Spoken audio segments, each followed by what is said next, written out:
27वां अध्याय। आगे की कथा सुनाते हुए सूत जी ने कहा, हे ऋषियों, इस प्रकार वह राक्षस और पिशाचिनी दोनों घूमते फिरते नर्मदा नदी के तट पर एक वृक्ष के नीचे आकर ठहरे। उस वट वृक्ष पर एक गुरु निंदक ब्रह्म राक्षस रहता था। उन दोनों को देखकर वह ब्रह्म राक्षस कहने लगा, अरे तुम कौन हो और किस पाप के कारण इस दशा को प्राप्त हुए हो?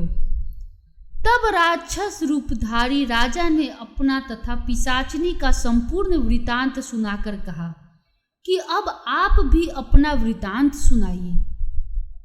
ब्रह्म राक्षस ने अपना वृतांत सुनाते हुए कहा, हे मित्र, बहुत समय पहले मैं मगध देश में प्रवीण सोमदत्त नाम वाला ब्राह्मण था। मैंने अपने को बड़ा भारी विद्वान और महान मानकर अभिमानवश गुरु का अपमान किया।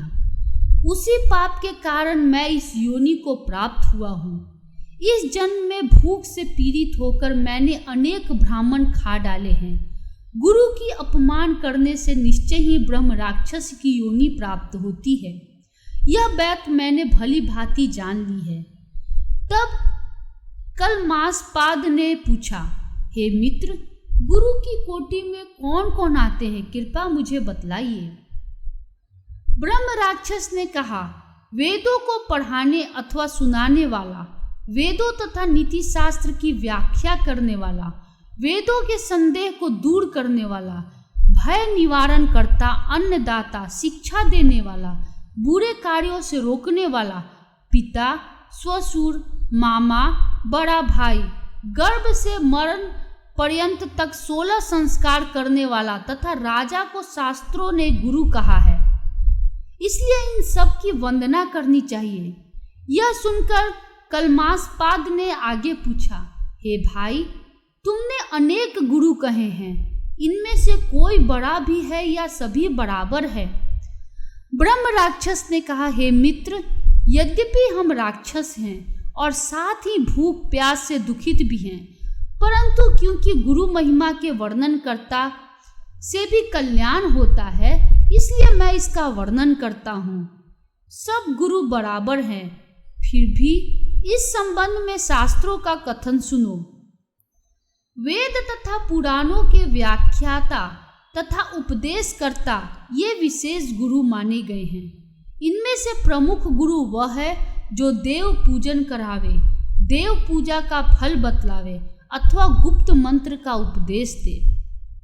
ब्रह्म राक्षस ने अपने राक्षस बनने की कथा सुनाते हुए कहा, मैंने धर्म, अर्थ, काम और मोक्ष देने वाले सभी पुराण गौतम ऋषि से सुने थे। एक समय मैं शिवजी का पूजन कर रहा था कि उसी समय महर्षि गौतम वहां पर आ गए। मैं पूजा में ही लगा रहा और मैंने खड़े होकर उनको प्रणाम नहीं किया। तब शिवजी ने गुरु का अपमान करने के कारण मुझे ब्रह्म राक्षस बना दिया। यह कथा सुनाते हुए सूत जी ने कहा, हे ऋषियों, इस प्रकार गुरु की महिमा का वर्णन करने तथा सुनने से उन तीनों के पाप नष्ट हो गए। ठीक उसी समय उन्होंने कुछ दूर पर मुनि को आते हुए देखा तो पिशाचिनी तथा दोनों राक्षस उन्हें अपना भोजन जान दोनों हाथ उठाकर उनकी ओर भागे, परंतु गर्ग मुनि के द्वारा शिवजी का नाम लिए जाने पर उनके समीप न जाकर पिशाचिनी दूर से ही कहने लगी, हे महात्मन, आपको नमस्कार है। हमने कितने ही ब्राह्मण खा डाले हैं, परंतु महादेव जी का नाम स्मरण करने के कारण आप सुरक्षित हैं। तब गर्ग मुनि ने तुलसी युक्त जल से उनका अभिषेक किया। उस जल का स्पर्श होते ही वे तीनों राक्षस योनि से मुक्त होकर देव रूप हो गए। ब्राह्मणी और सोमदत्त विष्णु रूप होकर गर्ग मुनि की स्तुति करने के बाद विष्णु लोक को चले गए।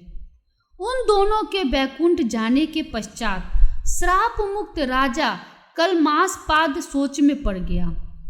उसको इस प्रकार शोक में निमग्न देखकर गुप्त रूप से सरस्वती जी बोली, हे राजन, तुम किसी प्रकार की चिंता मत करो। राज्य सुख भोगने के बाद अंत में तुम्हें भी विष्णु लोक की प्राप्ति होगी।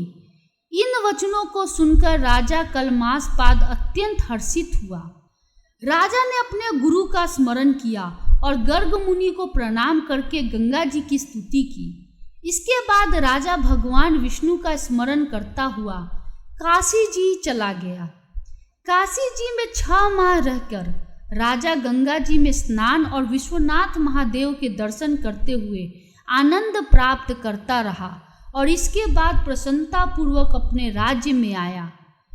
तब गुरुजी ने उसका अभिषेक कर उसे पुनः राजा बना दिया और वह अनेक वर्षों तक राज्य करने के बाद अंत में मोक्ष को प्राप्त हुआ।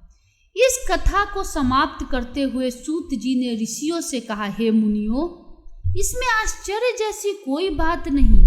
भगवान का गुणगान करने तथा काशी का सेवन करने से मनुष्य को निश्चय ही मोक्ष की प्राप्ति होती है। तो गंगा जी में स्नान मात्र करने से ही करोड़ों जन्मों के पाप समाप्त हो जाते हैं। इति 27वां अध्याय समाप्तम। धन्यवाद।